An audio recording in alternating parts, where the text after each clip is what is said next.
Hello everyone, welcome back to my channel. ఈరోజు మన ఛానల్లో మరో సరికొత్త హెల్తీ అండ్ టేస్టీ స్నాక్ రెసిపీతో అయితే మీ ముందుకు వచ్చేసానండి. చాలా క్విక్గా చేసుకోవచ్చు. ఇక టేస్ట్ విషయానికి వస్తే భలే అంటే భలే రుచిగా ఉంటుంది. అచ్చం స్వీట్ షాప్ స్టైల్లోనే చేసుకోవచ్చు అండి. మన ఇంట్లోనే ఈజీగా ఇంటిల్లి పాది భలే ఇష్టంగా తింటారు. ఒక్కసారి చేసుకుంటే 15 రోజుల వరకు నిల్వ ఉంటుంది. మీరైతే స్కిప్ చేయకుండా వీడియో చూసేయండి. ఇక రెసిపీ స్టార్ట్ చేసుకుందాం. దీనికోసం అయితే ఒక బౌల్ తీసుకొని అందులో 1 కప్పు వరకు పచ్చ పెసలను వేసుకొని ఇందులో నీళ్ళని వేసుకొని 1కి 2 సార్లు బాగా కడిగేసుకోండి. కడుక్కున్న తర్వాత పెసలంతా ములిగేంత వరకు నీళ్ళని వేసుకొని దీన్ని 8 to 10 అవర్స్ అయితే కంపల్సరీ నానపెట్టుకోవాలి. మార్నింగ్ చేసుకోవాలి అనుకుంటే నైట్ పడుకునే ముందు నానపెట్టుకుంటే మార్నింగ్కి ఈ విధంగా నాని ఉంటాయి. ఇలా నాని ఉన్న పెసల్లో నుంచి మళ్ళీ నీళ్ళని అంతటినీ వడపెట్టుకొని ఏదైనా ఒక చిల్లుల గిన్నెలో తీసుకోండి. ఇలా వీడియోలో చూపిస్తున్నాను చూడండి. ఈ విధంగా చిల్లుల గిన్నెలో తీసుకున్న తర్వాత ఒక కాటన్ క్లాత్ పైన ఇవి వాటర్ అంతా తీసేసిన పెసలు వేసుకొని మొత్తం ఆరబెట్టుకోండి. ఈ తడి అంతా పోవాలి. అలా అని ఎండలో ఏమీ ఆరబెట్టకూడదండి. జస్ట్ ఫ్యాన్ గాలి కింద మాత్రమే ఆరబెట్టుకోవాలి. ఇలా ఈ పెసలంతా ఆరేలోపు మనం ఇంకో ప్రాసెస్ కూడా చేసేసుకుందాము. అలాగే నెక్స్ట్ అయితే ఒక మిక్సింగ్ బౌల్ తీసుకొని చిన్న కప్పుతో ఒక 2-3 కప్పుల వరకు అయితే శనగపిండి తీసుకోండి. ఇక్కడ నేను 3 కప్పుల వరకు తీసుకున్నాను. అలాగే ఒక 1/2 కప్పు వరకు 2 స్పూన్ల వరకు బియ్యపిండి తీసుకోండి. నెక్స్ట్ అయితే టేస్ట్కి తగ్గ సాల్ట్ వేసుకొని ఈ ఇంగ్రీడియంట్స్ అన్నీ బాగా కలిసే విధంగా ఫస్ట్ అయితే కలిపేసుకోండి. ఇక్కడ కారము అవేమీ వాడట్లేదు. ఒకవేళ మీకు నచ్చితే కనుక కారాన్ని వాడుకోవచ్చు. ఇలా మొత్తం కలుపుకున్న తర్వాత కొంచెం నీళ్ళని వేసుకొని నేను వీడియోలో చూపించిన విధంగా పిండిని అయితే కలిపేసుకోవాలి. మెత్తగా కలుపుకోవాలి. మరీ లూజ్గా కాకుండా మరీ టైట్గా కాకుండా నేను చూపించే విధంగా పిండిని అయితే కలిపేసుకోండి. ఇలా కలుపుకున్న పిండిని ఏదైనా మురుకులు గొట్టం ఉంటే మురుకులు గొట్టంలో వేసుకోండి. నేను ఈ మురుకులు గొట్టంలో వేసుకుంటున్నాను. వేసేసి పైన క్యాప్ క్లోజ్ చేసేసి ఇలా ప్రెస్ చేసి పక్కన పెట్టేసుకోండి.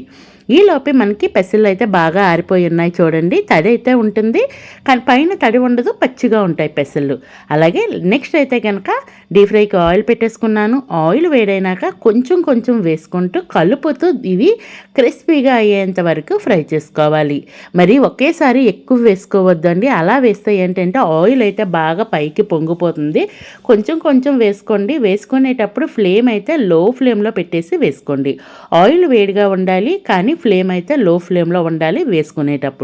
వేసుకున్నాక హై ఫ్లేమ్లో పెట్టుకొని అటు ఇటు కలుపుతూ క్రిస్పీగా అయ్యేంత వరకు కలుపుకోవాలి.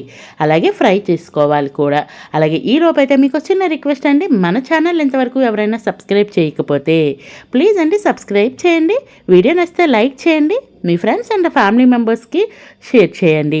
నేను వీడియోలో చూపిస్తున్నాను చూడండి. ఆయిల్ అంతా చల్లగా అయిపోయిన తర్వాత వీటిని అయితే కనుక ఆయిల్లో నుంచి తీసేసుకొని ఒక బౌల్లోకి అయితే వేసేసుకుందాం.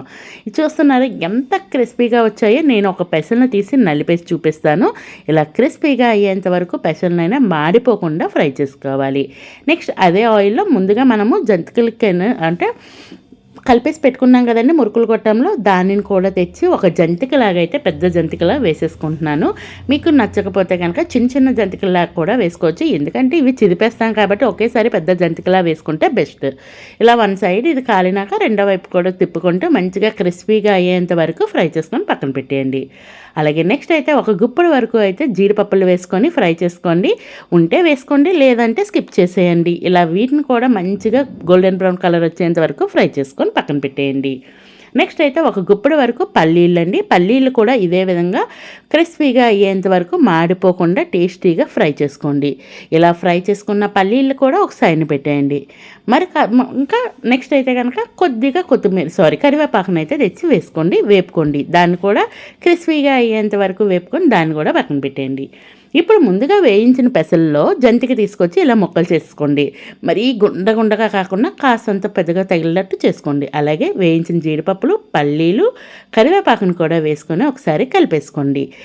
పైన కిందన వేస్తే కనుక పెసలు అనేవి పైకి వస్తాయి. ఇప్పుడైతే ఇందులో టేస్ట్కి తగ్గ సాల్ట్ వేసుకోండి. ఆల్రెడీ జంతికలో సాల్ట్ వేసాం కాబట్టి చూసుకొని వేసుకోండి. అలాగే టేస్ట్కి తగ్గ కారాన్ని వేసుకోండి. 1.5 స్పూన్ వరకు కారం వేసుకున్నాను. జంతికలో కూడా కారం ఏమీ వేయలేదు కదా. ఈ కారం కూడా కూడా వేసినాక మొత్తం ఒకసారి బాగా కలిపేసుకోండి. ఇంకా ఇక్కడ కావాలి అనుకుంటే జీలకర్ర పౌడర్ కూడా వేసుకోవచ్చు. నాకు అంత ఇష్టం ఉండదని చెప్పి దాన్ని స్కిప్ చేసేసాను. జీలకర్ర ఫ్లేవర్ నచ్చిన వాళ్ళైతే అది కూడా వేసుకోండి. వేసుకొని మొత్తం అంతా కలిపేసుకొని ఈ విధంగా సర్వ్ చేసుకోవడమే. Ready to eat. Thank you for watching.